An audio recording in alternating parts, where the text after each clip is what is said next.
Hi guys! So for today's video, bale pupunta kami sa Kaik. So bye-bye na baby. Bye-bye na ako kay baby. Bye-bye mang. Oh, bale nanay ko muna ang magbantay sa baby ko. So yan guys. Bale kasama ko yung partner ko. Mag-try kami mag-fishing pero I'm not sure kung may makuha kasi malakas yung hangin. Yan. Yan yung partner ko. Hi! Say hi to my vlog. What's up? What's up? What's up? See you later! Yan. Ito yung way namin guys, papunta sa Kaik. Kung may nakikita nyo yan, mga farm. Nagkakatabi-tabi lang ang mga farm dito guys. So guys, kailangan pala natin i-open yung gate doon. Yun.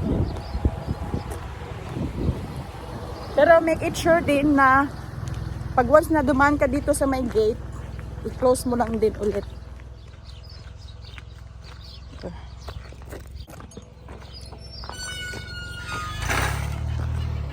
Yan.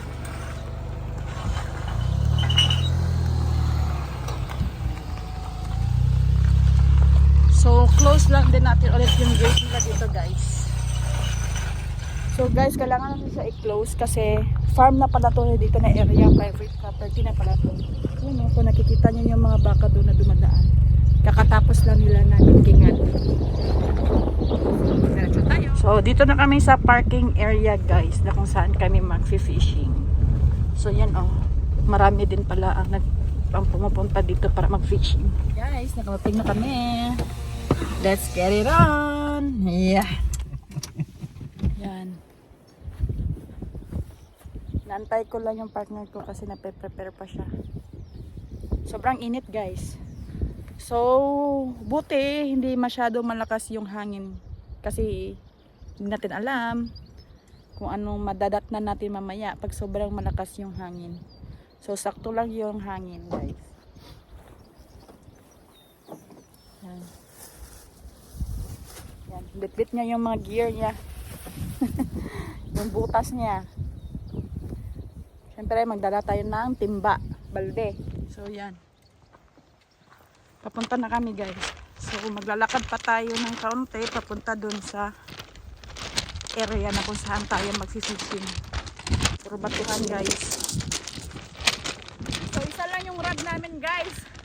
Mapapractice ako kung paano mag-fishing. First time ko mag-fishing sa dagat.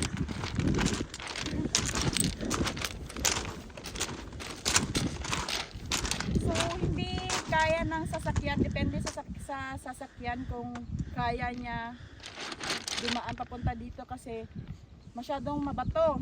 So, Madulas. doon lang pwede. Iwan mo na lang yung sasakyan mo doon sa may parking area. So, yun guys. Sila, ate, kuya, marami silang nahuling isda. So, sana tayo, maswertehan tayo, makakuha din tayo ng isda, no? Pauwi na sila eh. Marami na silang huli eh. Dito tayo sa fishing spot guys. Maraming nangingisda dito ngayon eh. Oh. Ayun oh, ang dami oh. Dami silang huli ng isda dito sa fishing. Yan. So, magsiset lang ng rod yung partner ko. Sana makasyamba tayo ngayon ha. Yun guys, parang may nahuli na siya. Sana hindi maputol ang nylon.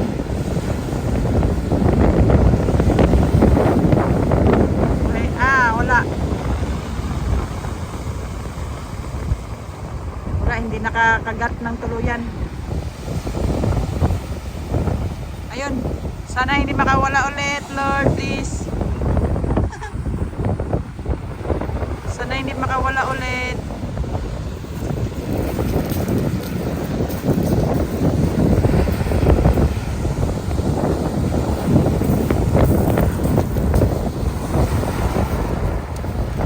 Yun, nakadingwit din sa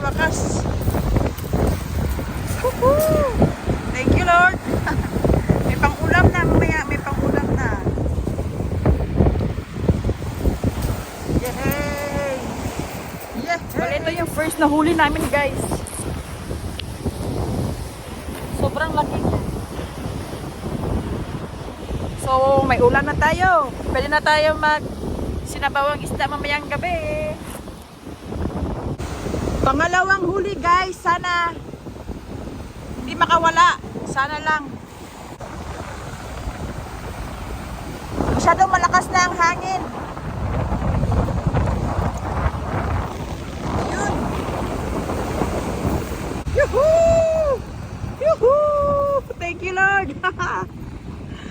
Malaki-laki din to.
Sobrang daming isda.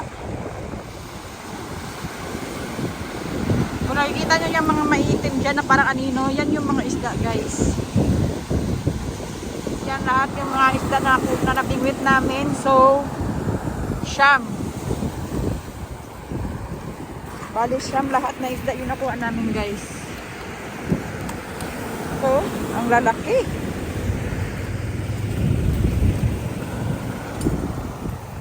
Marami-rami din yung nakuha namin guys. Sayang lang kasi wala na kaming lure. Yan no. Wala na lure eh. Naubos na yung lure namin. Sayang. Yung malalaking lure pa naman ang naubos na. Bale, bago kami umuwi, linisan muna namin.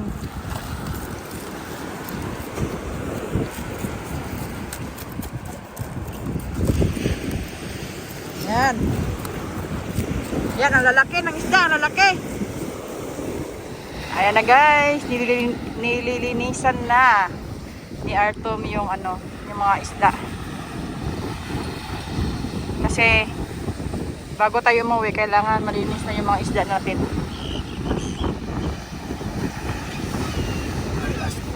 The last one. Pauwi na kami, goods na kami. Nakasyam na huling isda na kami. Ayan, pauwi na kami guys. Ito pa yung iba oh. Nandito sa balde. Woohoo! Ano masasabi mo? Okay lang. Diba? Okay pa sa alright? Okay pa sa alright. Tapos ang lure. Naubos yung lure namin guys.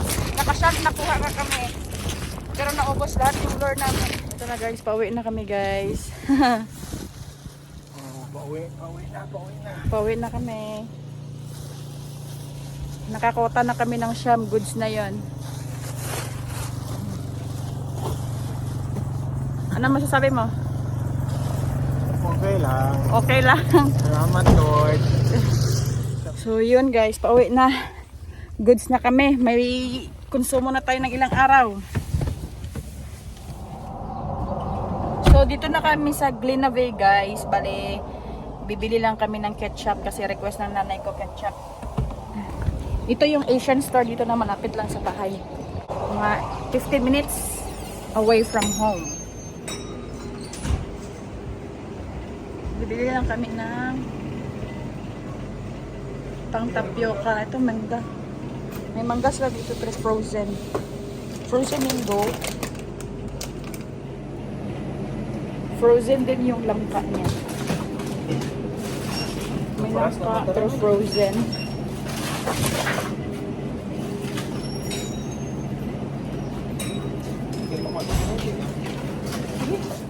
Ayan yung napabili namin, guys. Then, bibili din kami ng ice cream. Ice tayo, guys. Ice cream yummy. Ice cream yummy. Ice cream Good. good. Kasi kanina, habang nag-fishing kami, sobrang init. Kaya ito yung gamot para sa mainit na panahon.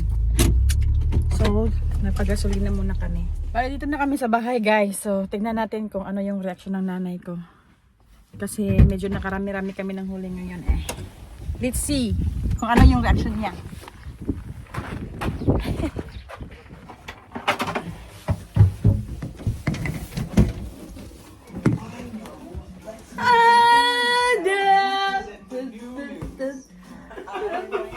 Tignan mo. Tignan mo. Ilaan na huli namin.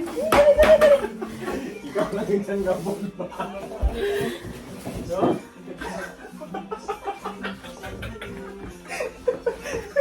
Ano ang masasabi mo, Cordia? Wala na talaga ako masabi sa inyo. Kayo na ang maswerte. Ay, baby ko, guys. Tulog na tulog siya. Tignan niyo yung baby ko. Sarap ng tulog niya. Pati ko.